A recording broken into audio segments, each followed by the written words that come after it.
Welcome to Ebrix Gaming and Cards. In this series, we'll take a deep dive into various Magic the Gathering commanders to understand what makes them unique.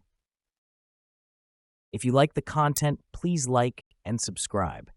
If there is a specific commander you would like to see, please comment below. In this episode, we are covering Godo, Bandit Warlord.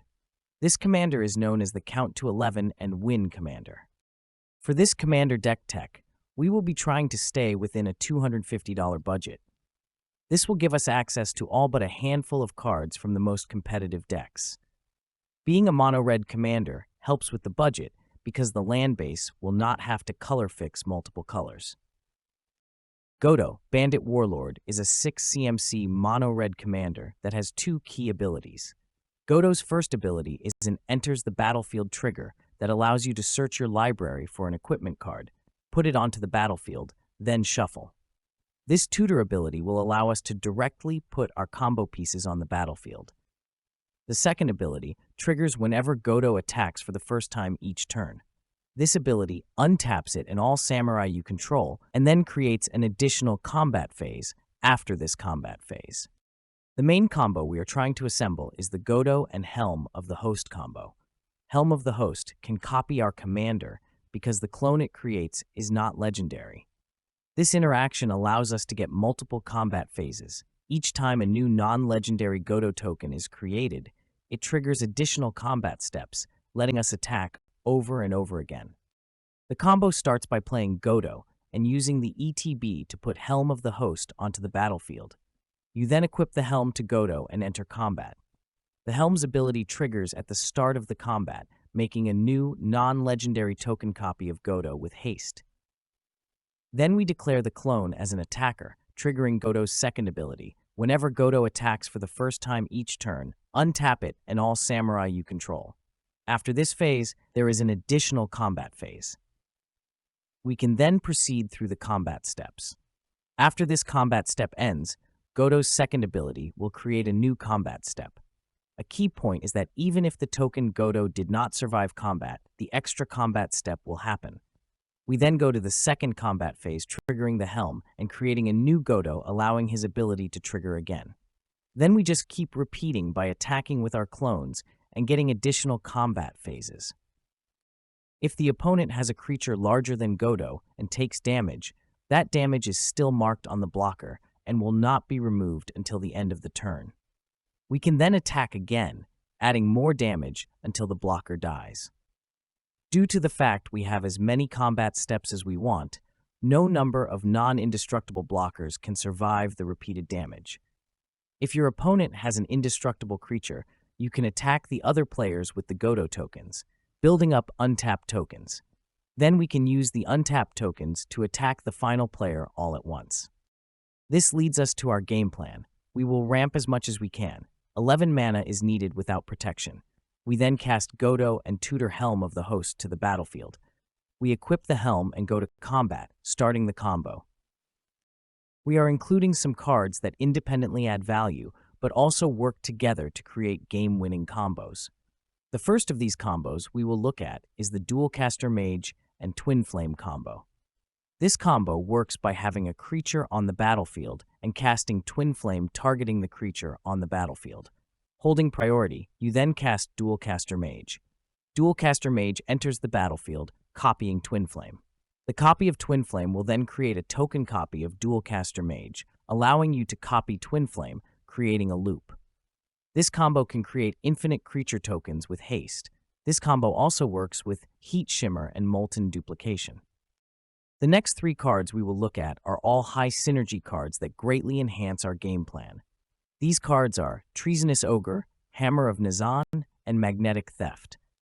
A turn 1 Treasonous Ogre can win us the game. If we can cast Treasonous Ogre for 4 mana, we can then sacrifice 33 life using his ability, creating 11 mana. This allows us to cast Godo and equip Helm of the Host. Because Treasonous Ogre is so effective, we include Gamble and Imperial Recruiter to tutor for it. One of the most important cards for our deck is the Hammer of Nazan. If we can get 2 Godo ETB triggers, we can use the Hammer of Nazan to equip Helm of the Host for free. The way this line works is we cast Godo and put the Hammer of Nazan onto the battlefield with the Godo trigger. Then when the hammer ETBs, its ability allows you to attach it to Godo. We then make a clone of Godo, which will get us another trigger to put Helm of the Host onto the battlefield. The hammer's ability will trigger, allowing you to attach the Helm of the Host to Godo. This means our count to 11 strategy is now reduced to Godo's cost and the cost of getting the second Godo ETB trigger. A key rule interaction with copying Godo is the legendary rule. A legendary copy will still die to the legendary rule, but the ETB trigger will still be put on the stack. A few cards that help get a second trigger are Panharmonicon, Flame Shadow Conjuring, Twin Flame Heat Shimmer, Strionic Resonator, Cursed Mirror, and Molten Duplication. All of these, in some way, can get a second trigger from Godo using the Hammer of Nazan line. Because the Hammer of Nazan line is a large part of our combo lines, we also add Goblin Engineer to help tutor for a combo piece. Magnetic Theft is a much easier line. You use Godo's trigger to get Helm of the Host onto the battlefield, and then instead of paying 5 to equip, you just pay 1 and cast Magnetic Theft. This means with Magnetic Theft, we only need 7 mana to start the combo. Brass Squire also has a free equip ability, but our strategy is forecasted enough that we do not want to depend on a creature that has to stay on the battlefield an entire round. For that reason, Brass Squire has been excluded from this list. There are a few good goblins for us. Goblin Engineer is a tutor, Goblin Welder provides graveyard recursion, and Skirk Prospector can act as a mana producer. We have included Goblin Matron because she can get any one of these goblins and put it into our hand. A fun goblin that I have included is Treasure Nabber. This card can help us get our opponent's best mana rocks for 1 turn, and for us, 1 turn is all we need if we can get our combo online. I removed Trash for Treasure from my original list as I did not need the recursion as often when I increased my protection and interaction. The next cards are all independently good, but combined can get us a win on the spot by making infinite mana. Runaway Steamkin can be cast early to act as a 3-mana ritual in a later turn. Grinning Ignis can net 2 mana on a later turn. If you combine these with a cost reducer, Grinning Ignis can be cast for free, allowing you to get 3 red mana from Runaway Steamkin every 3rd cast. With Bergi, God of Storytelling, and Ruby Medallion, Grinning Ignis can net 1 red mana per cast. If we look at the core cards in our deck, it is a total of 24 cards. The next block of cards we will look at are the lands. For lands, we do include 2 modal double-faced cards. The MDFC lands we include are Pinnacle Monk for graveyard recursion or a 3-life shock land, and Valakut Awakening to help fuel our hand with card selection. The utility lands we include are Buried Ruin, Crystal Vein, Dwarven Ruins, and Sandstone Needle. Buried Ruin can help get Helm of the Host back from the graveyard, while the other 3 lands can ramp 2 mana if we are close to comboing off.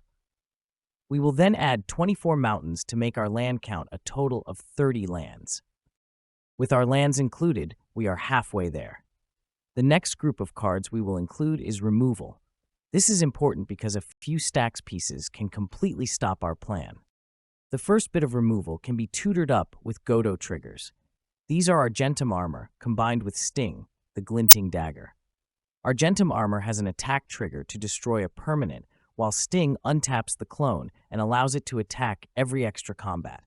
Keep in mind, this is any permanent, not just a permanent the defending player owns. The next removal cards we will look at are Chaos Warp, Abrade, and Lightning Bolt. Chaos Warp is good because it can hit any permanent, while Abrade can deal 3 damage to a creature or destroy target artifact, making it a more versatile Lightning Bolt. If your meta does not have a lot of creature-based hate pieces, you can remove Lightning Bolt. For this reason, we are not including it in this list. Thunderclap and Mind Collapse require you to sacrifice a mountain, while Pyrokinesis requires you to exile a red card from your hand. We can run out of gas fairly easily in this deck, so exiling a card is too great of a cost, and for this reason, we are excluding Pyrokinesis. With 6 removal cards added, we have a total of 60 cards. The next group of cards we will look at is Protection.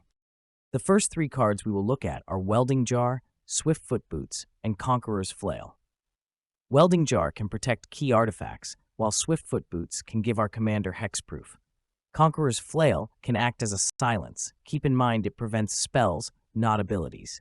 For our list, we are excluding Swiftfoot Boots, as we are using this slot for a more versatile instant. The protection spells we are including are Ricochet Trap, Red Elemental Blast, Pyroblast, and Deflecting Swat.